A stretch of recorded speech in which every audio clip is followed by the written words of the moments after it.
There are a lot of people suffering, especially now. And I realize what is missing out there is there isn't a place that you can go and learn all the components of what it takes first to transform your life and overcome trauma and challenges, but then how to apply that healing and continue it in your everyday life.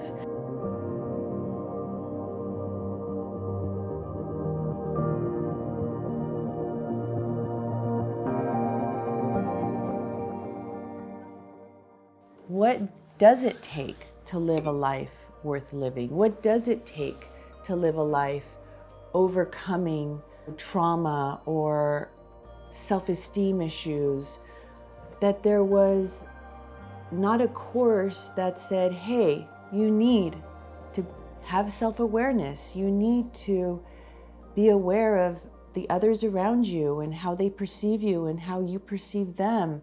That you need to have the right role models, that you need to live in a healthy, nurturing environment. And on your time off, you need to go to Mother Nature or to a place that makes you feel good, that you needed to understand how the brain functions and take the right supplements and have brain health, that you needed to have body health for your vitality and your energy level, that you needed to take care of your gut, because your gut is your second brain, that you needed to have a purpose that's greater than yourself every day when you wake up, that you needed to figure out and find a faith that you believe in, whether it's God or collective consciousness or source energy, and then that you would allow the magic to unfold around you. And I said to myself, gosh, people don't realize what I've been through and the trauma that I've had. I've suffered from abuses and, my father's suicide and depression and anxiety and post-trauma, and being in a career where you're constantly judged and, always moving around the world. And what did it take? A miracle to be here today, to be able to say, hey, I made it. I made it where a lot of people I know, I've lost friends. I have lost dear friends to suicide. I have lost colleagues. I, almost lost my own life. And this has to stop. This has to stop. And we have to learn, we have to teach what it takes to really make it. Because it's not easy. And it's not just a one fix stop. It is, you need to understand the full components of living a healthy lifestyle, mind, body, and spirit.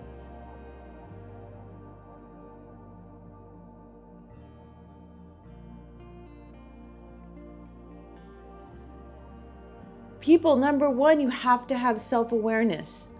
You have to know who you are and why you're here. What happened to you to make you feel the way you do? Okay? What is it that triggers you? Know yourself. Get to know yourself. And then when you do, be great with that. I use the tool of angels. My father was an atheist. He didn't believe in God. I self-discovered angels in my journey. And the angels say, when you pull angel cards, they tell you that sensitivity is a gift, that if you're hypersensitive, it's actually a gift, that, that you can feel so much. Did you ever think that your hypersensitivity is a gift?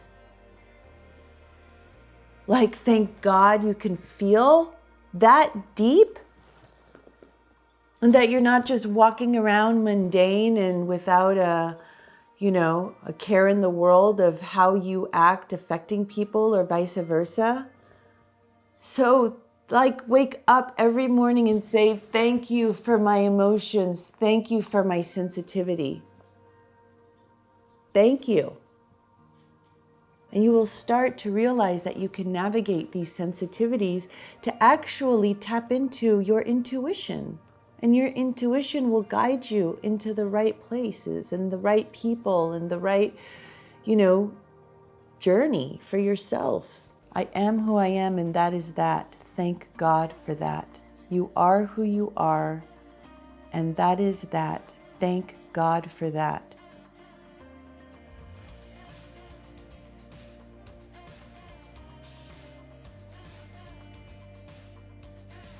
And the second component to that people need to know, the second piece of my pie, as I call it, is, be aware of other people around you in your life. I call it awareness of others. People around you are not able to understand you. This is the first thing you're going to need to understand. People around you do not understand you. Get over it. Hold yourself accountable for who you are. Only you know what you need, really, at the end of the day. And I can tell you it's very difficult to get better by learning from people who haven't been there. And that's another reason why I'm here, is because I have been there. Not only am I a suicide attempt survivor of massive trauma, I was date raped, I was abused physically, emotionally, legally. I have a special needs child that I'm raising. I've been through an egregious custody battle. I understand what it takes. I was hospitalized in a private eating disorder clinic for anorexia when I was 21 years old. I struggled from binge eating to anorexia. I partied hard with drugs. I know the effects. I know the addictions. I get it. And God knows I was addicted to relationships. Addicted to finding self-worth through a source, through somebody else outside of myself. I was addicted to being in a relationship because I wanted to feel worthy.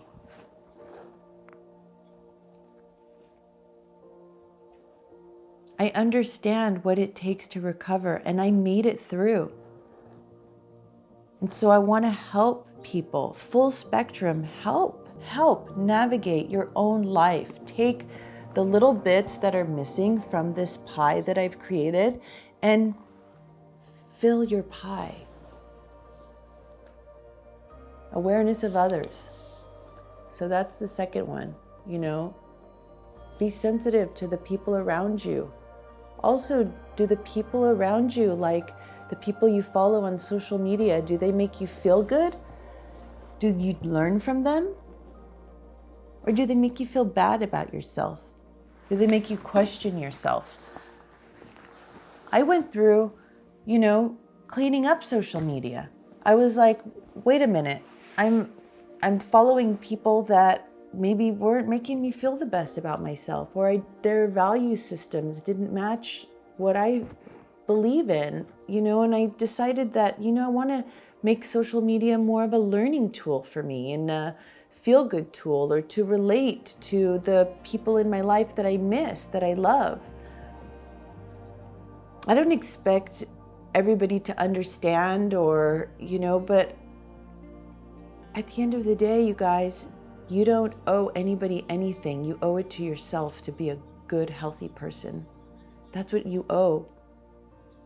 We owe it to each other to be a good, healthy person. I teach my son about the dominoes effect, about dominoes, the importance of dominoes. I don't know why we don't learn this in school, the game of dominoes, because that's exactly what we are every day to each other. We're dominoes.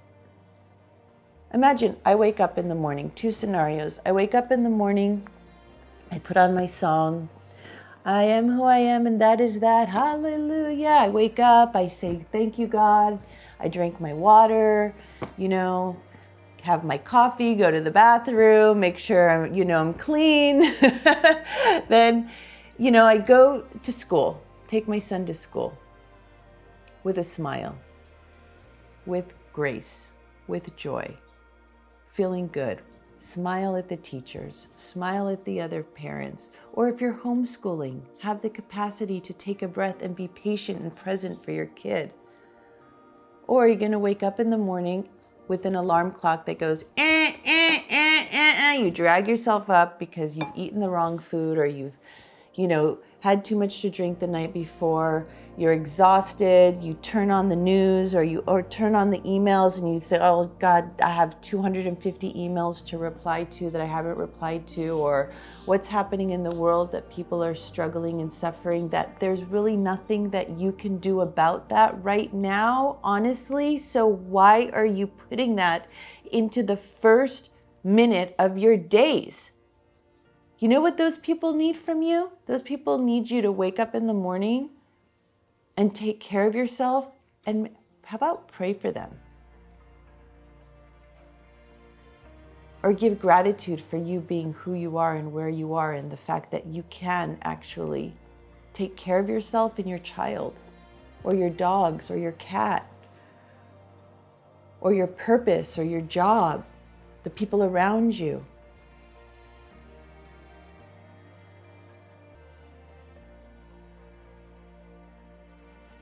Brain health, to me, is the foundation for everything, for all the other components to work.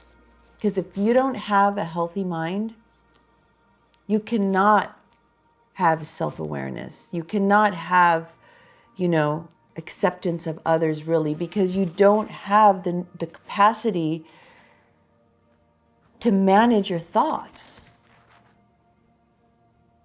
After my suicide attempt, I came across this book, Change Your Brain, Change Your Life, by Dr. 𝗧𝗵𝗲 and it talked about these neurospec imagings that they can do, these like x-rays of your brain, and they can show how your brain is as a whole, like if you've had a trauma or, something like that. And then also it shows how the activity is.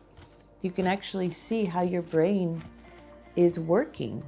And through these scans, they can show if you have, mental illness or, anxieties, depression, ADHD. And I was like, oh my gosh. Like here I went from literally looking how to do exorcism of the brain because I could not control my mind. I could not quiet the noise in my mind. And it had been for a decade like that, where I was just like trying to find the peace and not having continual ruminating thoughts about things that didn't serve me well. So, of course, I went down to the clinic. As magic came, it just so happened to be like an hour from where I was living, one of these clinics that did these spec imaging scans. And I went through the process, and sure enough, it showed that I had, a brain that was hyperactive. And in the way that they showed me in the diagrams of this diamond pattern, I was suffering from prolonged post-traumatic stress disorder, depression and anxiety. And it was like all of a sudden it wasn't a mystery why I was ruminating or why I had these ruminating thoughts. It wasn't a mystery anymore to why I felt the way I did. I actually could see it in a book. Like, hey, this is why you are having these thoughts. Your brain is on overdrive. Your brain is firing this way. And guess what? They also teach you how to heal it. Do we even know that today out there, people? You can heal your brain. You can actually heal it. People were telling me for decades, you need to go to this psychiatrist, you need to go to this psychologist, you need to do this, you need to do that. What I needed to know, which is why I'm here to tell you out there, You need to know that through taking the right supplements, if you need medication, taking the right amount of medication, eating the right foods, drinking clean water, exercising to have blood flow to the brain, surrounding yourself with the right environment, reprogramming your thoughts by pulling in positive affirmations, you can actually change your brain. And I did. A decade later, I had my brain rescanned and I healed it. No, I'm not the person that people thought I was. I allowed myself to not be struggling with eating disorders and not to be the hypersensitive person that couldn't control my reactions to things. I was able to change my life. And it doesn't mean I don't have problems, for God's sakes. Whatever it is, we all have our struggles. Life is complicated. But I have the ability, I have the brain health and the knowledge to cope with it, to work with it, to find the solutions, to take a day off and say, okay, today I need to be more gentle on myself.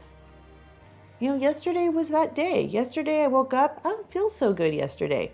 I don't know what it was, it didn't feel good. I had a knot in my shoulder. That's what life is, right? Gives us knots. In Buddhism, they call it like a net. You have a net. That's what I called my knot yesterday, a net. And then I had a friend of mine, do some deep tissue, massaged it out. I ate a healthy dinner, slept, and woke up with hope.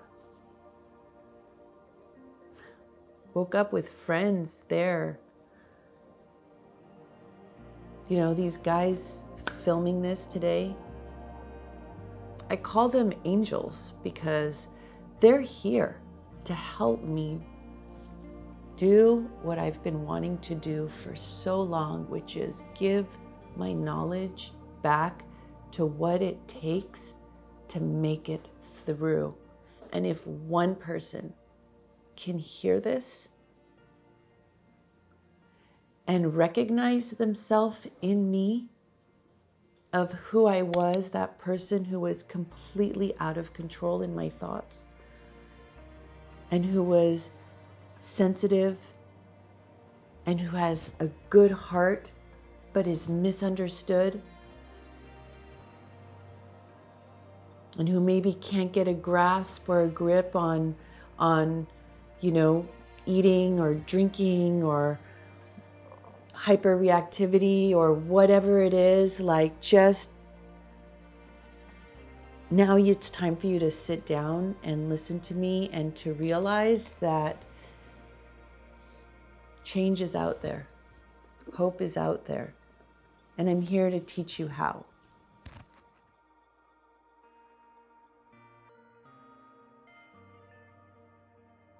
Your body is your glove for life, and it doesn't take a lot to take care of your body. It really doesn't, because once you start living an active, purpose-filled lifestyle, learning these little tools of gut health and nutrition and supplements and water and, spending time in Mother Nature, you will start to create a healthier, stronger body. My body today isn't about being the thinnest, it's about being the healthiest and strongest. And it works. My life is more complicated today than it ever was. Yet, I'm more at peace today than I ever was. because I have learned these tools.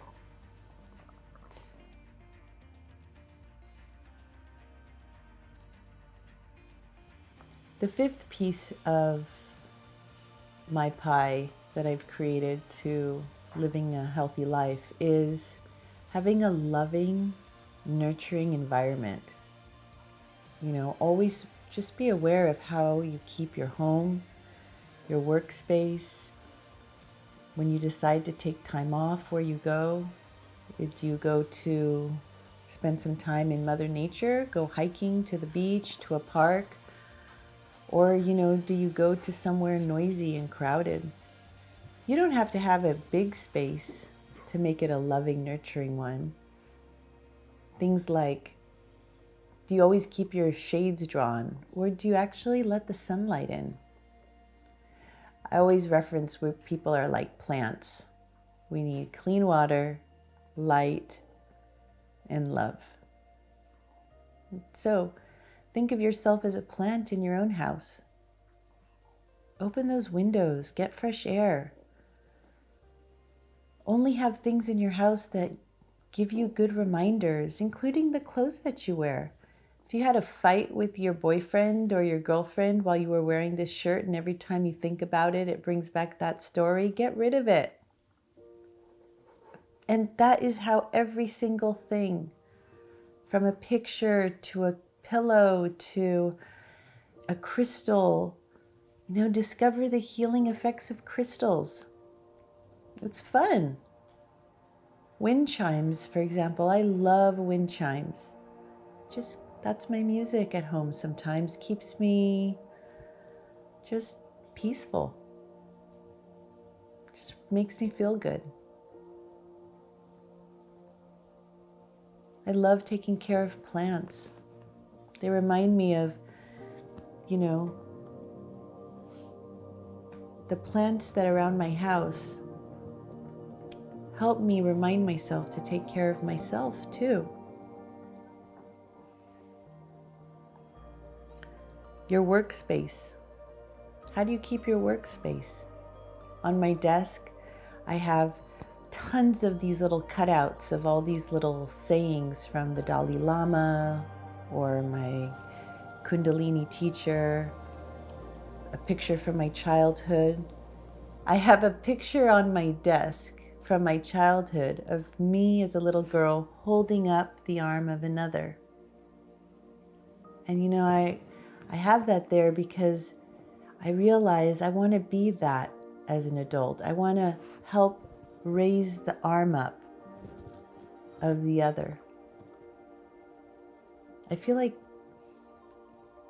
there were people in my life who raised my arm up. Gosh, if I could be that for somebody else.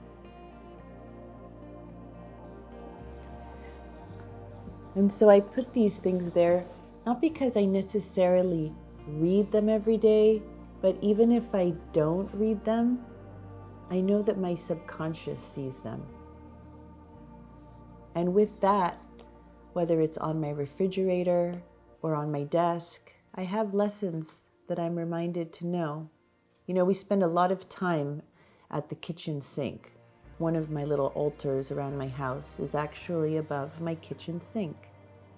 I have one of my favorite paintings, and I have little things like a fortune cookie, you know, message, or a yogi tea bag message, a little stone that says love, because they make me feel good when I'm washing dishes. Instead of ruminating about my problems, I actually read those lessons and the problems disappear, at least for that moment. And then when I think about the problems again, the solutions come. So how you keep your environment is really important, really fundamental important. You have an opportunity to create your space, your sanctuary, your space that you need to come home or go to work and feel good.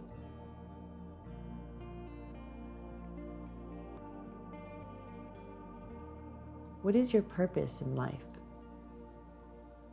What are you here for? Now, I'm not asking you to answer the big question today of what is your life's purpose, but how about little things like, are you living a life just for you? Or do you actually live a life for other people? Or animals? Or plants? Mother Earth? You know, when I go to the beach for a walk, I always pick up trash. I never go for a walk on the beach and walk over a piece of plastic or something that's fallen. That's just my thing. Littering and Mother Earth, I cannot tolerate it. And for me, that's purpose. That's having purpose. That's one way in my life I have purpose. Another way in my life I have purpose is having taken care of animals. You know, I've always had several dogs, cats. I feed the birds outside. And I'll tell you, they take care of me a lot more than I take care of them. The love, the unconditional love, the beauty, the serenity that they provide me. And that's what I wish for everyone out there, that they could recognize that, you know, you need to have a purpose greater than yourself, a motivation to wake up. And even especially like dogs, they can really help you in getting out, taking a walk, connecting with Mother Nature, getting your blood flow, communicating with people, not just a cell phone or a computer. Go to a dog park, have a chat. When I came out of the eating disorder clinic, I couldn't get out of bed. Imagine that I would wake up wishing that it was raining, because if it was sunny, I didn't know how to cope with the day. I would pray, please don't be sunny today. Please don't be sunny today, because I didn't want to face the day. If it was raining, I could stay in bed. And then on my 21st birthday, my boyfriend at the time, he gifted me a puppy, Sweetie. Oh my gosh, Sweetie, she saved my life. Now I had to get out of bed. I had to take this dog to the park. I had to take this dog to the beach. I had to take this dog around. And people started communicating with me, and I started exploring. Like, I'd see how excited Sweetie was to go to the beach and dig a hole in the sand or run in the park and chase squirrels. And all of a sudden I was like, there's something about this Mother Earth that maybe I should pay attention to. I learned from my dog the healing effects of Mother Nature. I learned from having this little puppy that it was exciting to go to the park. It was exciting to go to the beach. It was exciting to be out in nature and take care of myself. And that was my purpose, taking care of her. But really, she took care of me, and that's what having a purpose does. When you realize having a purpose in your life, you think you're doing it for others, but really you're also doing it for yourself. Because we need to have a reason to be. We need to make this world a better place. We need to give our heart forward. Once I heard a talk that people recover from addiction when they find their purpose. I think a lot of that is true. Absolutely. Start to get out of your head and start to get into your heart. Start to get out of your head and start to get into your heart and listen to it.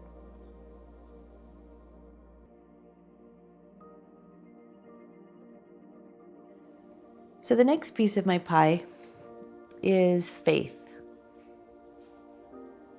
God, source, universal energy, whatever it is, I believe you have to find a belief in something greater than you. My father killed himself when I was 10, and he was a diehard atheist. He used to tell me, Christine, there can be no God. Children are starving. And I wish I could talk to him today and explain to him that it's not really God's fault that children are starving. At least that's what I feel. When I came out of the eating disorder clinic at 21, my boyfriend's family introduced me to one of their closest friends who was a priest. Now I had knew nothing about religion because I was raised by my atheist father. But the priest asked me, how are you feeling, Christine, one day? And I said, oh, Father Joseph, I don't feel good. I have all these noises in my head, all this talking. I can't quiet my mind. And he said, why don't you come spend some time with me up at the monastery? You can actually come and sleep there. And I thought, well, I have nothing to lose. So I did. It was my first time stepping into a religious house. And I remember he said, here's your room. And it was this very humble, tiny room with just a single bed and a desk. And he said, go settle yourself and then come meet me in my office. And I go there and I sit down, and Father Joseph says to me, so Christine, what do you know about God?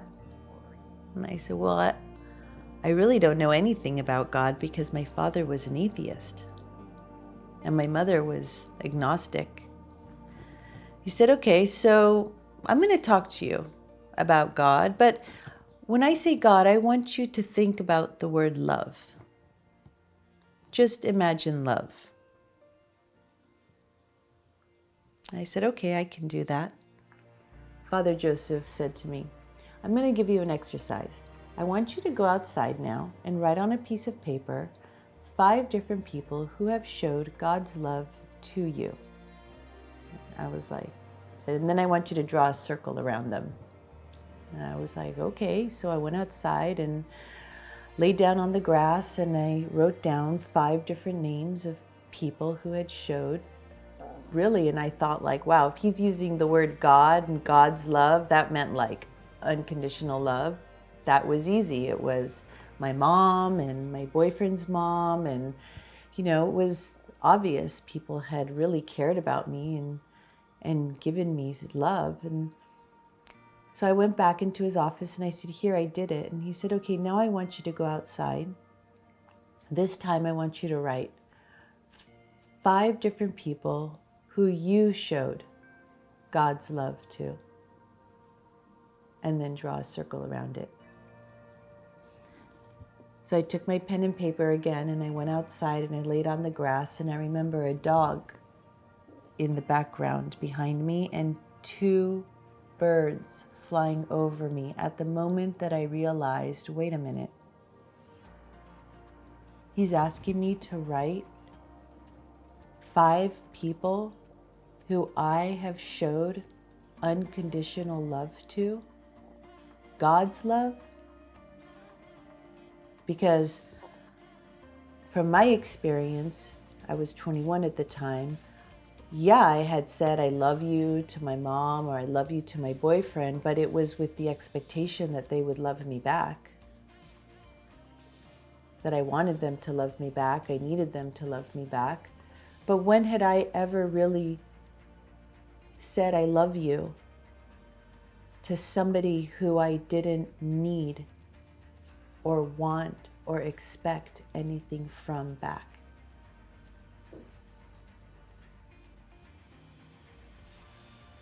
And I couldn't do it. I didn't have one name that I could write on that piece of paper. And that moment changed my life forever. When I came back from my years in Sydney, Australia, to visit my family again in California, and I remember getting off the airplane and walking out of the airport at LAX, and my mother looked at me, and my brother looked at me, and they said, "You look so different." They couldn't understand what had changed. You know what had changed? Everything. My entire energy had changed. I was now a different person.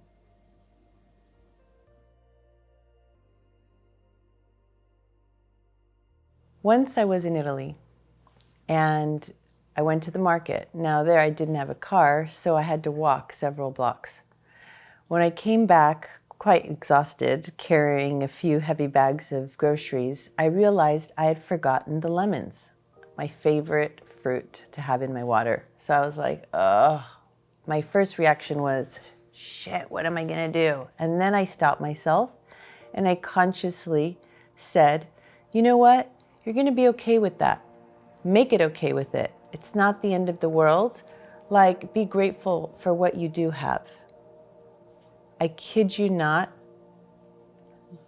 less than 10 minutes later, a car pulls up in front of the house and I could see it out the window of the kitchen, and out comes the grandmother, the Italian grandmother, with somebody helping her, of the biggest, real, organic lemons tree I had ever seen in my life. And she knocks on the window. Cristina, ti ho fatto un regalo, I got you a gift. It was literally this lemon tree, and the lemons on it, there were 3 ripe lemons this big.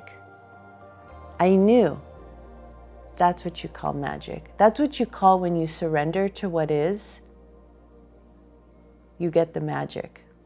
When you have a gratitude for what is, you get the magic. You've got to live in gratitude. You've got to find the silver lining in everything. So I want to say that it's so important that you can recognize the magic, because you are doing all the other things that are needed, like self-awareness, being grateful for who you are, awareness of others, accepting those around you, and accepting how those around you see you. Surrounding yourself with the right role models. Number 3, brain health. Take the right supplements, eat the right foods. And if you need some more support as you learn all these other tools to move you forward, then you go see an accredited psychiatrist who can help give you the medication that you need to move forward and learn these tools. It doesn't mean it's forever.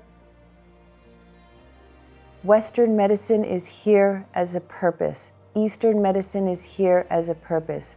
I have practiced integrative medicine for my own healing. That is as sincere and authentic as I can be. I recovered from mental illness, and you can too.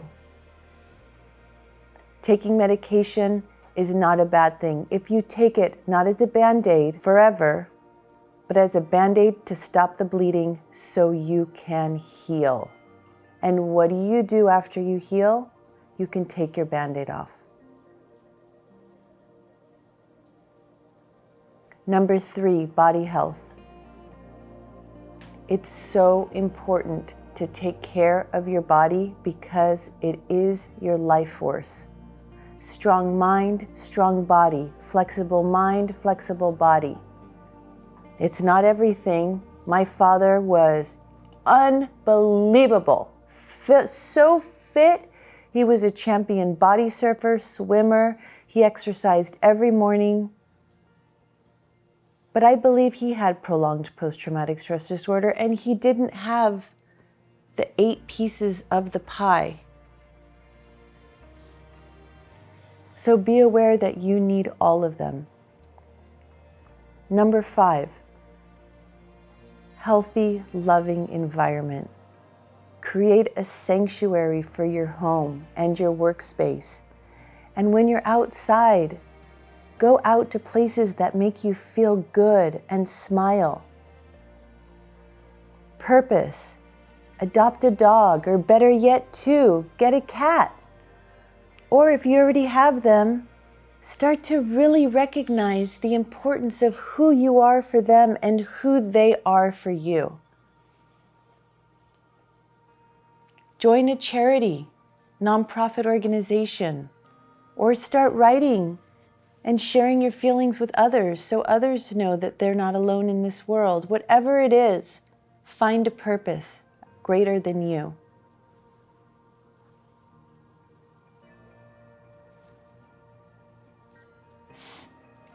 Seven, faith, source, energy.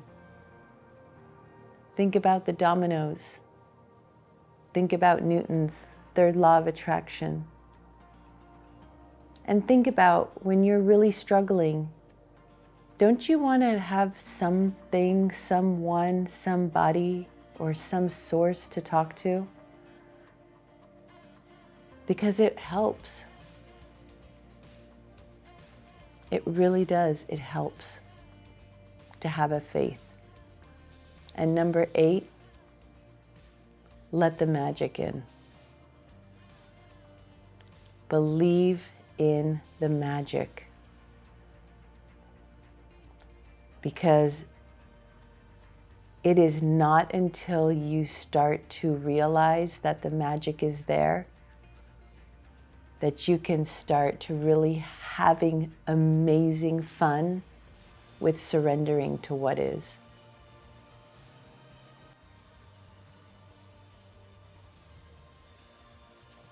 Good luck on your journeys. Stay positive, stay hopeful, and please let me convince you that with whatever you are struggling with, I promise you can get through it.